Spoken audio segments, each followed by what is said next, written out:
All right, we're almost there.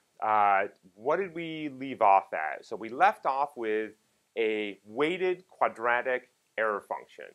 So W is a diagonal matrix with the weights associated with each data point, I equals 1 to n.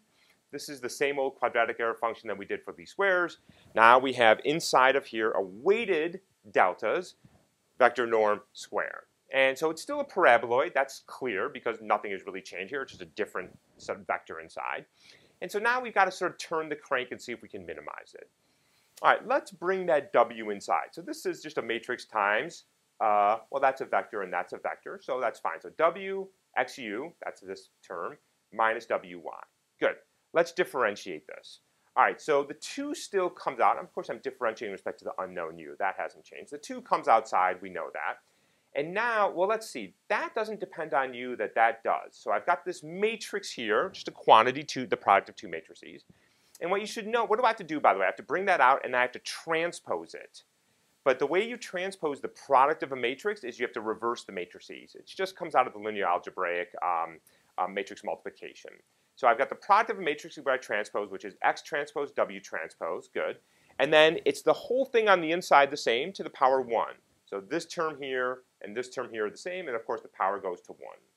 So this doesn't look too bad. I sort of see a bunch of stuff that we had before. So what did we have before, by the way? We had x transpose, this wasn't here. We had xu minus y. So it was really just that w is inserted itself in a whole bunch of places. All right, let's see if we can solve this for u. So we can agree that the 2 can go away. I have a 0 over here, so that's fine. Now, let's see here. So the 2 went away, good.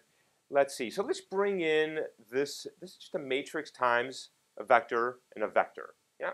So we've got x transpose w transpose times w xu. So that's where the u is. And then over here I had x transpose w transpose wy minus sign. That doesn't have u, so I'm going to bring it over to the right-hand side. So the minus sign goes away, and I've got x transpose wy. Okay, same thing. This looks really familiar. If this w transpose w just dropped out, and this w transpose w just drops out, well, that's where I was before. X transpose x, u, x transpose y. So it's not looking too bad right now, and that's just another matrix, so I don't think I'm too bothered by this. Well, so what is this thing here? So this is just a 2 by 2 matrix, and so I can invert that on both sides and then multiply it by this term here. Let's see and make sure that that is in fact a 2 by 2 matrix. So what is x? N by 2, the tall matrix with all the data in it.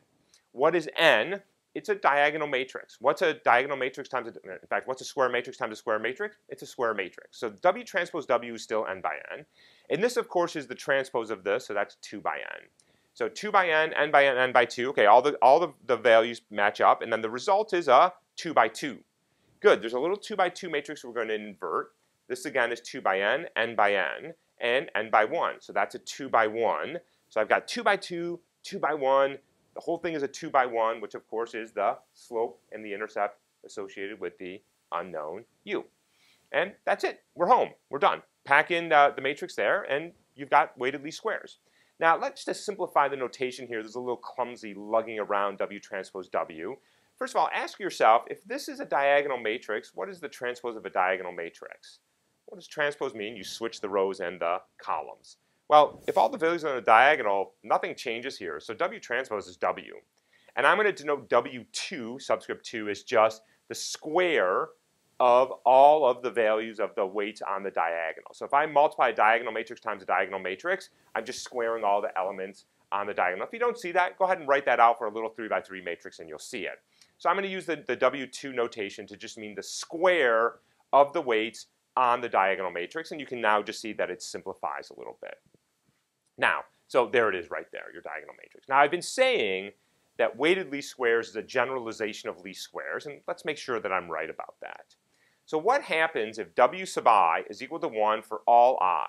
Well, then here's my W2 matrix, and if all those values are equal to 1, that's what my weighting matrix looks like. What is this? It's the identity matrix. What does the identity matrix mean? Well, it's like multiplying by 1. Nothing happens. Well, if I replace that with the identity matrix, and I replace that with the identity matrix, what do I get? X transpose X inverse X transpose Y. That's exactly what the least squares estimation was. So you can think about weighted least squares as just a generalization. In fact, you can think about least squares as weighted least squares, just the weights are all the same. We're still weighting it, we're just not weighting it differently. Okay?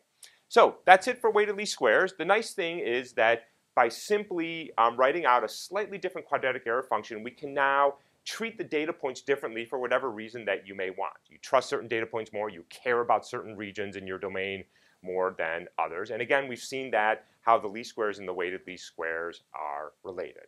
In the last segment, we're going to do a drill. So when you come back, please be prepared with some Python, and we're going to do a little bit of coding to make sure that we really can implement these things. All right, I'll see you in a few minutes.